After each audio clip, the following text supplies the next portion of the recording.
Саламатсыздарбы, урматтуу кардарлар. Мен Максут Мурсалим Султаналиевич, ADEX International курулуш компаниясынын түштүк аймагы боюнча директору. Кыйбасым ойгун, кымбатым жандын, жанымда болуп жалындай жаным.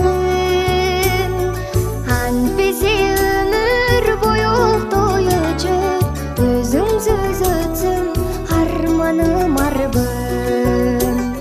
Биз кандай отопление кылсак болот, колдонсок болот деп.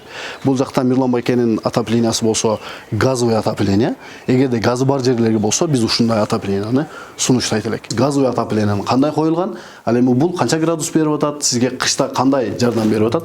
Ошол боюнча сизден кеңири дагы бир ирет маалымат алайлы деп атабыз. 50'ге коюп койсом үйдүн ичин Ташкент кылып берет. 40 градуска мага достаточный да.